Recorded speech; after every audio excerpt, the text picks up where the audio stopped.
নমস্কার, আপনারা দেখছেন জেলা বার্তা। আপনাদের সঙ্গে আমি শান্তিপ্রিয়া।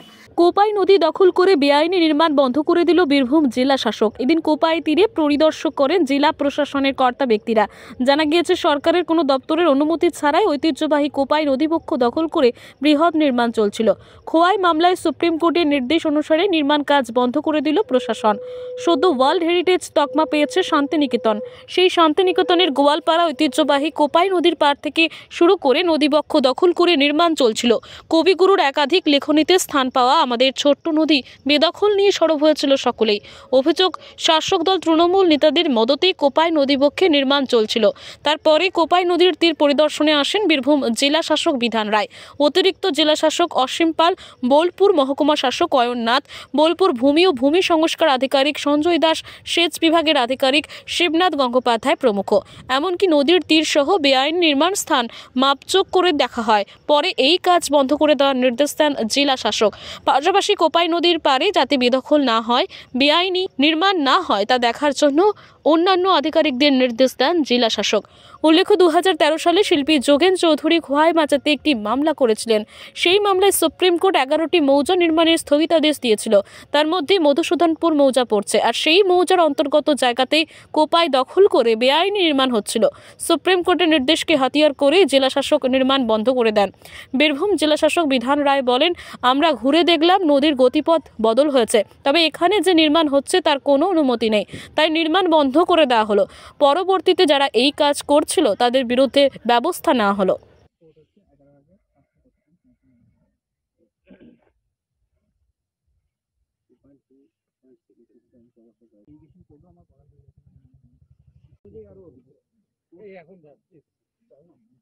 আজকে এখানে আমরা পরিদর্শনে এসেছি। প্রথম কথা হচ্ছে যে এখানে যেটা আমরা পেপারস এবং তার সাথে সাথে এখানে সরজমিন যে দেখলাম নদী, কোপাই নদীর কোর্সটা চেঞ্জ হয়েছে। এক নম্বর কথা, ঠিক আছে। কোপাই নদী আগে যেভাবে যেত সেখান থেকে সরে এসে কোর্সটা চেঞ্জ হয়েছে, এটা এক। 2 নম্বর, এই কোপাই নদীর কাছে দাবি করা হয়েছে যে কিছু রায়তি প্লট আছে, সেই রায়তি প্লটে তারা কনস্ট্রাকশন শুরু করেছেন। এসে দেখলাম তো এখানে কনস্ট্রাকশন শুরু করেছে। এখন রায়তি প্লট যেগুলি আছে সেগুলি আমরা পর্যালোচনা করে দেখব যে সত্যি রায়তি প্লট আছে কিনা। 3 নম্বর হচ্ছে নদী যেহেতু তার গতিপথ চেঞ্জ করেছে, মানে আমরা যে জায়গাটা দাঁড়িয়ে আছি, আমরা যদি এখন এই কবিমোহনপুর যে মৌজায় আমরা যদি এখন ওই দিকে মুখ করে দাঁড়িয়ে থাকি, তাহলে দেখবো বাঁ দিকের নদী গতিপথ চেঞ্জ করে ডান দিকে চেপে এসছে। স্বভাবতই মনে করা হচ্ছে যে আমাদের এখানে যে জমিগুলি আছে সেই জমিগুলির কাছে এগুলি আছে। যদিও ওই কোপাই নদীর কোনো এমব্যাঙ্কমেন্ট নেই, ঠিক আছে, বাঁধ বলতে যেটাকে বুঝি সেটা নেই। কিন্তু আরেকটি তথ্য যেটা, সেটি হচ্ছে যে আমরা জানি 2013 সালে একটি মামলার পরিপ্রেক্ষিতে আমাদের 11টি মৌজায় সেখানে কোনো ধরনের কোনো কনস্ট্রাকশন, কনভার্সন বা ইত্যাদি কিছু করা যায় না। সুতরাং এইটা আজকে যে পরিদর্শন হলো এবং কাগজপত্র যতটুকুনি দেখালো, আরো বিশদভাবে আমরা দেখব। আমরা নিজেদের মধ্যে কথাও বললাম বা ইত্যাদি। এখানে যত ধরনের কনস্ট্রাকশন, সমস্ত কনস্ট্রাকশন বন্ধ করার নির্দেশ দেওয়া হলো। জমির মালিকানা এখানে কিভাবে বা ইত্যাদি লব্ধ হয়েছে সেটাও আমরা খতিয়ে দেখব। সব মিলিয়ে এতটুকুনি বলতে পারি যে আজকের পরিদর্শনের যে নেট ফল সেটা হচ্ছে এখানে কনস্ট্রাকশন যারা করছেন সেই কনস্ট্রাকশন বন্ধ করার নির্দেশ দেওয়া হয়েছে। 2 নম্বর হচ্ছে যে এখানে যে জমির মালিকানা আছে সেই মালিকানা যথাযথ কিনা সেটাও পরীক্ষা করে দেখা হবে। আর 3 নম্বর হচ্ছে এখানে যে কনস্ট্রাকশন যেগুলি চলছে সেগুলি যদি সবকিছু ঠিকঠাক থাকে, তাহলে সেই কনস্ট্রাকশন আমরা জানি যে আমাদের যদি গ্রাম পঞ্চায়েতের মধ্যে থাকে তাহলে গ্রাম পঞ্চায়েতের পারমিশন নিয়ে করতে হয়, প্ল্যান এস্টিমেট বা ইত্যাদি। যদি আমাদের মিউনিসিপ্যালিটির মধ্যে থাকে তাহলে মিউনিসিপ্যালিটি প্ল্যান এস্টিমেট তার নিতে হয়, অনুমোদন নিতে হয়। যদি এসএসডি এর মধ্যে থাকে তাহলে তার অনুমোদন নিতে হবে। সেগুলি আমরা খতিয়ে দেখব। সম্প্রতি বহরমপুর কালেক্টরেট ক্লাব হলে প্রোগ্রেসিভ ইউনাইটেড ইঞ্জিনিয়ার্স অ্যাসোসিয়েশনের মুর্শিদাবাদ জেলা সম্মেলনে অনুষ্ঠিত হলো। সংগঠনের জেলা সম্পাদক মিন্টু মিয়া জানালেন যে তাদের বিভিন্ন দাবি ও সমস্যা বিষয়ে বিভিন্ন জেলা থেকে আগত প্রতিনিধিগণ বক্তব্য পেশ করেছেন। জুনিয়র ইঞ্জিনিয়ারিং পদে স্থায়ী শূন্যপদ পূরণ, চাকরিতে যোগদান, পেশাদার পরীক্ষা বসার অনুমতি, জুনিয়র ইঞ্জিনিয়ারদের নন ফাংশনাল প্রমোশন দেওয়ার বিষয়ে দাবি করা হয়েছে। স্বামীজির স্বাধীনতা, সাম্য, ধর্মনিরপেক্ষতা ও স্বনির্ভরতা জাতীয় আদর্শে উদ্বুদ্ধ হয়ে বিচ্ছিন্নতাবাদের মতো অপশক্তির বিরুদ্ধে আমাদের যুব সমাজকে এগিয়ে আসতে হবে। তবেই স্বামীজির প্রতি শ্রদ্ধা ও জাতীয় যুব দিবসের সার্থকতা পরিপূর্ণতা লাভ করবে।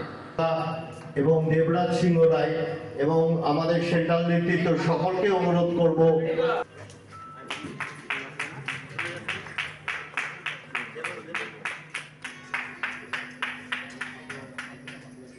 আমাদের প্রিয় নেতৃত্ব বর্গেরা তারা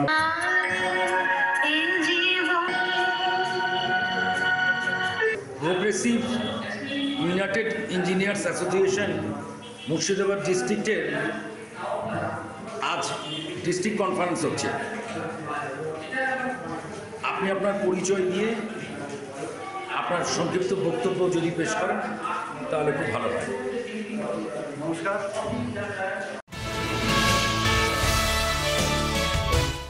গঙ্গাসাগরে ফেলে দেওয়া বিভিন্ন আবর্জনা দিয়ে তৈরি হচ্ছে রাসায়নিক সার। কথায় বলে সব তীর্থ বারবার, গঙ্গাসাগর একবার। অর্থাৎ সব তীর্থে বারবার গিয়ে যে পুণ্য লাভ হয়, গঙ্গাসাগরে মাত্র একবার সেই পরিমাণ পুণ্য লাভ করা সম্ভব হয়। হিন্দুদের কাছে অত্যন্ত মাহাত্ম্যপূর্ণ এই তীর্থস্থান।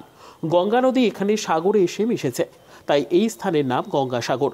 দক্ষিণ ২৪ পরগনা জেলার কপিল মুনির আশ্রম প্রাঙ্গণে ৮ই জানুয়ারি থেকে ১৭ই জানুয়ারি পর্যন্ত চলবে গঙ্গাসাগর মেলা।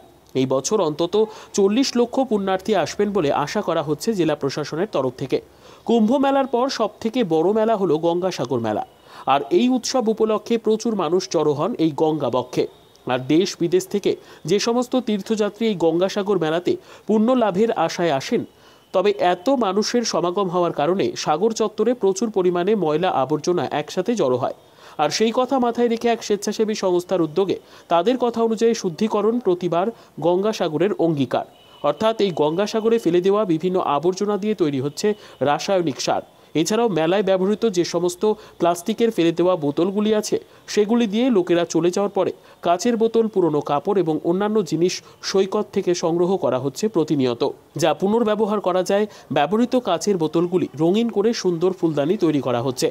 এছাড়াও পুরাতন পোশাক থেকে মাদুর এবং ব্যাগ প্রস্তুত করছেন মহিলারা। এই কাজ করার জন্য মেদিনীপুরের তমলুক থেকে আনা হয়েছে এই কাজের জন্য। শুধুমাত্র গঙ্গাসাগর মেলার জন্যই এই পরিকল্পনাটি নেওয়া হয়েছে।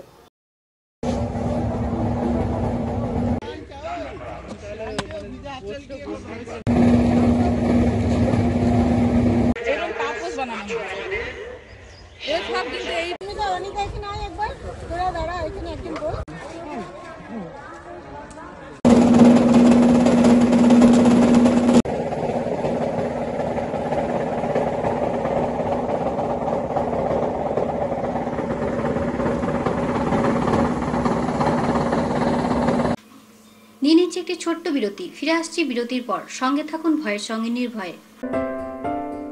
সিউড়িতে অত্যাধুনিক চিকিৎসা পরিষেবা নিয়ে এলো সৃজন পলিক্লিনিক।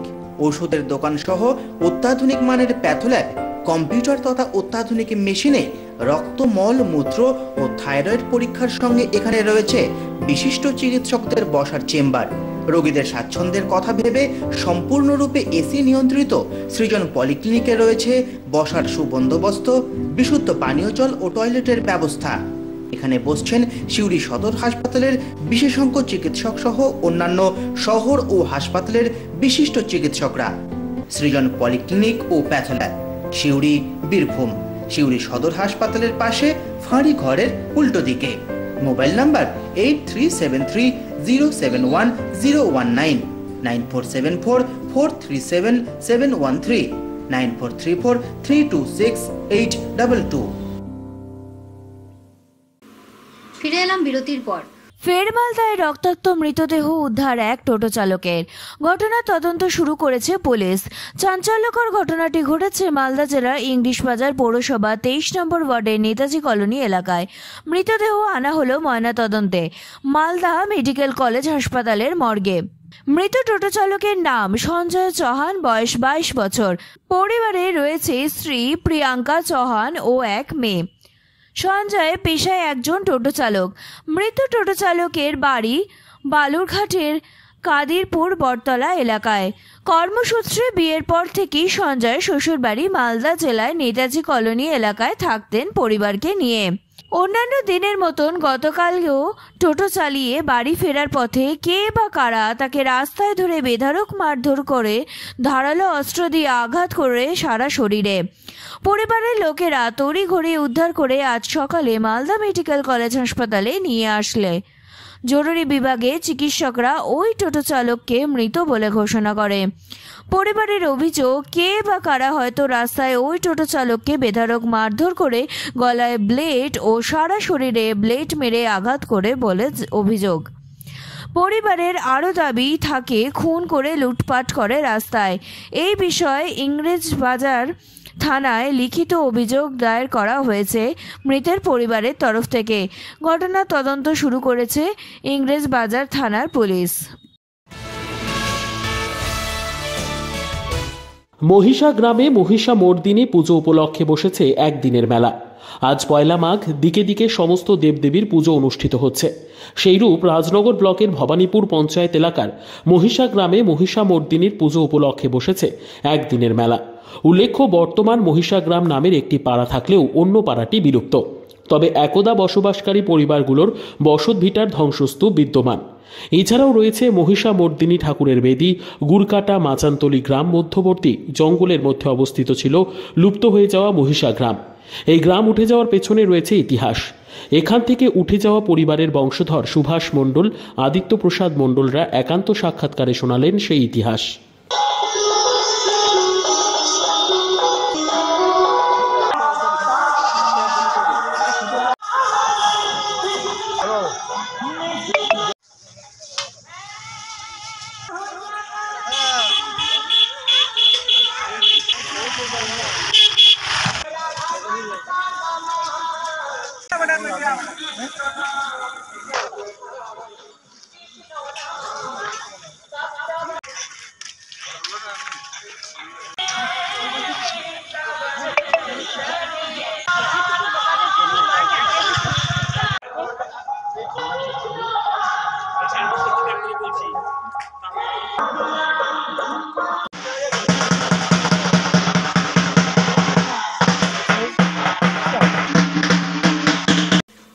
আজকে জেলা বার্তা এই পর্যন্তই। নমস্কার।